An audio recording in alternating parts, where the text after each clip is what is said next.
कक्षा 12वीं विषय भौतिक शास्त्र अध्याय 8 विद्युत चुम्बकीय तरंगें। आज हम इसमें 3 व 4 अंकों की प्रश्न की बात करते हैं। अक्सर इसमें 4 अंक का प्रश्न तो आता नहीं है, तो इन्हें 3 अंक के लेवल का ही प्रश्न समझ सकते हैं। तो चलिए, पहला प्रश्न है, विस्थापन धारा किसे कहते हैं? इसके लिए व्यंजक स्थापित करिए तथा मैक्सवेल एम्पीयर का नियम लिखिए। तो विद्युत क्षेत्र में परिवर्तन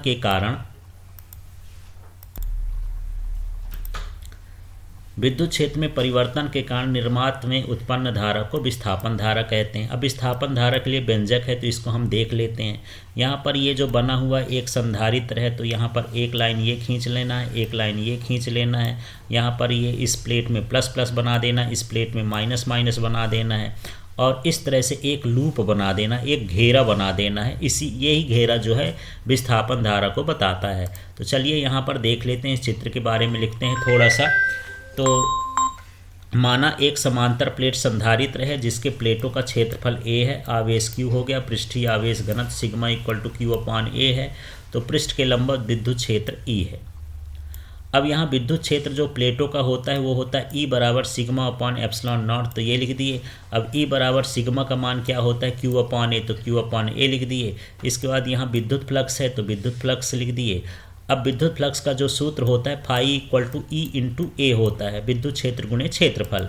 अब यहाँ पर हम मान रख देंगे, देख लीजिए यहाँ पर E की जगह पर E का मान ये वाला रख दिए q/ε0। तो यहाँ E का मान हो गया, यहाँ A का मान हो गया। यदि यहाँ से हमको Q निकालना है तो एप्सिलॉन, यहाँ तो A कट जाएगा, कटने के बाद ये ε0 इधर गुणा कर देंगे तो Q equal to ε0 phi E हो जाएगा। अब यहाँ पर देख लेते हैं आगे कि यदि आवेश का मान समय के साथ परिवर्तित हो तो इसका अवकलन कर देंगे dq/dt। q हमारे पास था ही, dq/dt हो गया। और यहाँ भी लगाएंगे तो ε0 तो नियतांक है, इसको बाहर रखेंगे और यहाँ भी लगा देंगे d/dt। तो फाई ई पहले से हो गया तो d फाई e/dt हो गया। तो यही विस्थापन धारा का सूत्र हो गया, ये id बराबर ε0 e d फाई/dt। इसके बाद यहाँ पर अगला देख लेते हैं। यहाँ बताना है जहाँ आई डी क्या हो गया, dq/dt विस्थापन धारा हो गई, ε0 निर्वात की विद्युतशीलता हो गई, d फाई/dt विद्युत फ्लक्स में परिवर्तन की दर है। अब अगला देख लेते हैं इसमें। हालांकि ऐसे प्रश्न एग्जाम में कम पूछे जाते हैं, फिर भी देख लीजिए। विद्युत चुम्बकीय तरंगों की उत्पत्ति संबंधी हर्ट्ज के प्रयोग का वर्णन कर लीजिए। तो हर्ट्ज ने प्रयोग द्वारा मैक्सवेल की परिकल्पना को सिद्ध किया कि त्वरित आवेश से विद्युत चुम्बकीय तरंगें उत्पन्न होती हैं। उसके लिए ये चित्र बन गया है और इस चित्र को देख लेते हैं। माना S1 और S2 धातु के 2 गोले हैं, देख लीजिए S1 और S2। यहाँ भी S1 और S2 ही, ये धातु के 2 गोले हैं। इनके बीच की दूरी कितनी है? 2 से 3 सेंटीमीटर है। और इसमें जो गैप है, यहाँ पर ये जो है इसका गैप है, तो यहाँ पर गैप कितना हो गया? G1 हो गया। ये क्रमशः P1 और P2 प्लेटों के से जुड़ा है, तो ये P1 प्लेट हो गई, ये P2 प्लेट हो गई, इससे जुड़े हुए हैं। और ये कम धारिता वाले संधारित्र की तरह कार्य करते हैं। इन प्लेटों के बीच की दूरी 60 सेंटीमीटर है। तो ये प्लेट और ये प्लेट जो लगे हैं उनके बीच की दूरी कितनी हो गई? 60 सेंटीमीटर। गोलों का संबंध एक प्रेरण कुंडली से हो गया, या कह सकते हैं कि एक जो है ट्रांसफार्मर से है। तो यहाँ पर प्रेरण कुंडली पर है से संपर्क है। अब जिसके द्वारा उच्च विभवांतर 10,000 वोल्ट आरोपित किया जाता है, तो प्रेरण कुंडली पर से 10,000 वोल्ट का विभवांतर मिलता है। तो यहाँ पर इसके गैप की वायु क्या हो जाती? आयनित हो जाती है और उच्च आवृत्ति की विद्युत चुम्बकीय तरंगें उत्सर्जित होने लगती है, क्योंकि यहाँ पर चिंगारी निकलने लगती है। इससे ये पता चलता है। इसके बाद यहाँ पर देख लेते हैं, यदि संसूचक D, यहाँ पर ये संसूचक हो गया, डिटेक्टर हो गया, D लगा हुआ, इसमें गैप G1 है। तो यदि हम इसको इसके समांतर रखते हैं तो इसमें चिंगारी निकलती है, और लंबवत रखते हैं तो चिंगारी नहीं निकलती है। इससे पता चलता है कि विद्युत चुम्बकीय अनुप्रस्थ तरंगें होती हैं, और पहली बार विद्युत चुम्बकीय तरंगों को इसी तरह से दिखाया गया निकाल करके। तो इस तरह से हर्ट्ज ने विद्युत चुम्बकीय तरंगों की खोज की और ये प्रयोग किया। इसके बाद तीसरा प्रश्न है, विद्युत चुम्बकीय तरंगें किसे कहते हैं? इनके गुण लिखिए। इंपॉर्टेंट प्रश्न है, इसको देखना है, अक्सर ये आता रहता है 1 नंबर 2 नंबर सभी में। वे तरंगें जो एक दूसरे के लंबवत तलों में विद्युत क्षेत्र और चुंबकीय क्षेत्र के ज्यावक्री दोलनों से बनी होती हैं तथा तरंग संचरण की दिशा इन दोनों के लंबवत होती है, इसे विद्युत चुम्बकीय तरंगें कहते हैं।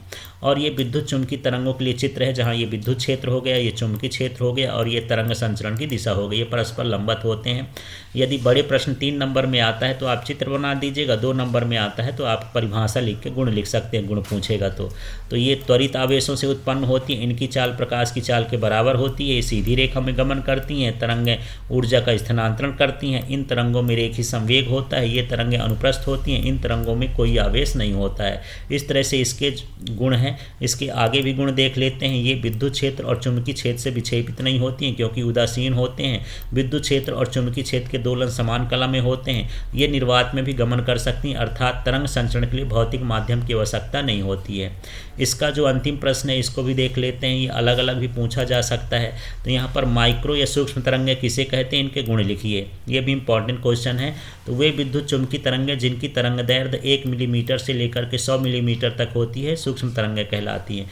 इनके विशेष गुण की बात करें तो ये तरंगें सीधी रेखा में चलती हैं, वायुमंडल को पार कर जाती हैं, अर्थात दिशात्मक होती हैं। इन्हें संकीर्ण किरण पुंज के रूप में बनाया जा सकता है, अर्थात इनका प्रकीर्णन कम होता है। ये तरंगें किसी अवरोध से विवर्तित नहीं होती हैं, मुड़ती नहीं है, सीधे ही चली जाती हैं। अब इनके उपयोग की बात करते हैं तो इनका उपयोग जो है रडार प्रणाली में होता है। रडार प्रेसी द्वारा इन्हें दूरस्थ पिंड तक भेजा जाता है, जिनसे ये परावर्तित होकर पुनः वापस आ जाती हैं।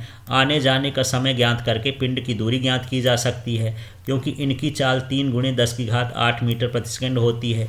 इनके उपयोग हवाई जहाज़ों के परिचालन में किया जाता है, रडार का उपयोग। दूसरा प्रश्न है अधिक दूरी के प्रसारण में। अधिक दूरी तक के प्रसारण के लिए संचार उपग्रहों का उपयोग किया जाता है, जो पृथ्वी पर स्थित प्रेषित्र से आने वाली माइक्रो तरंगों को ग्रहण करके प्रवर्धित कर देता है, अर्थात उसको बढ़ा देता है, तथा अपलिंक और डाउनलिंक के बीच व्यतिकरण को रोकने भिन्न आवृत्तियों में इसे पृथ्वी की ओर प्रेषित कर देता है, जिससे अभिग्राही एंटीना द्वारा इसे ग्रहण कर लिया जाता है।